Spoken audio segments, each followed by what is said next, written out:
Je vois tout le monde, enfin, en l'occurrence certains syndicalistes, s'offusquer contre cette mesure. Et ce sont les mêmes, parce que quand vous faites un sondage et que vous demandez aux Français est-ce qu'il faut réduire la dépense publique, tout le monde vous dit oui. En revanche, quand on commence à s'intéresser à telle ou telle dépense publique, tout le monde est contre.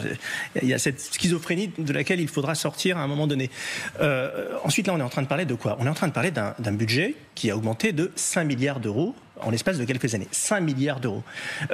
Alors, soit on a un gros problème de santé publique en France et ça nous échappe complètement et c'est justifié, soit il y a un véritable problème managérial au sein de la fonction publique. Et le fait que ça se passe dans la fonction publique territoriale essentiellement. Pour moi, c'est le vrai sujet, je vous rejoins complètement. Et d'ailleurs... Est-ce que vous avez, vous, une explication ? Ah mais oui, j'ai une explication. Moi, je suis de ceux qui pensent, alors c'est peut-être pas politiquement correct de le dire, mais que la décentralisation à la française, depuis 1982, a été ratée. C'est-à-dire que la décentralisation, où on a décentralisé certaines choses, on n'a pas décentralisé l'impôt. Enfin, aujourd'hui, vous êtes maire, vous ne pouvez pas lever l'impôt que vous voulez parce que c'est l'État qui le lève pour vous. Il y a certaines décisions qui sont sur lesquelles vous n'avez pas la main, mais sur lesquelles vous êtes responsable. Enfin, tout ça est un capharnaüm qui est absolument incompréhensible.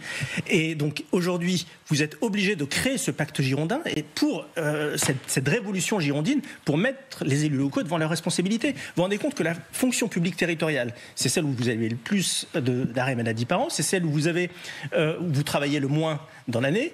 Et d'ailleurs, si on regarde l'évolution du nombre de fonctionnaires depuis maintenant une quinzaine d'années, on parle souvent des dépenses de l'État, mais c'est un abus de langage parce que le nombre de fonctionnaires de l'État n'a pas nécessairement bondi depuis. Non, c'est dans les collectivités. C'est essentiellement dans les collectivités locales. Donc je crois qu'il faut mettre les choses sur la table. Les maires ne demandent pas mieux.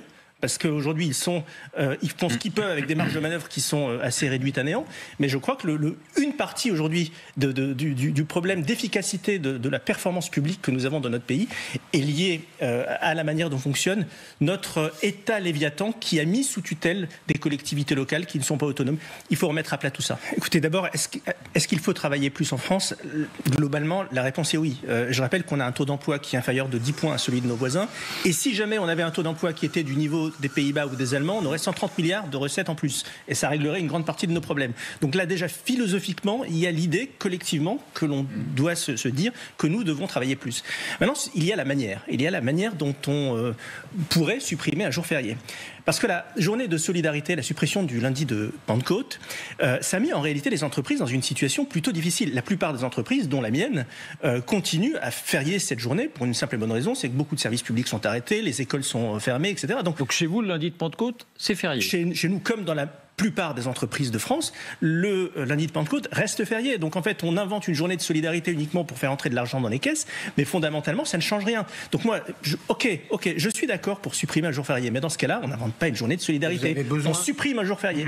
Vous avez besoin des services publics ce jour-là pour travailler, vous ? Mais ne serait-ce que l'école. Si les écoles sont arrêtées, ça met une partie de l'économie. C'est extrêmement compliqué. C'était la version initiale, effectivement, qui n'était pas assez pensée. Après, ça a été aménagé, disons les choses. C'est-à-dire que vous avez la possibilité de supprimer un jour de RTT, par exemple, au titre. Oui, mais c'est pas l'idéal. Je crois que pour plus de lisibilité, on a un certain nombre de jours fériés. Certains ont une charge plus importante que d'autres.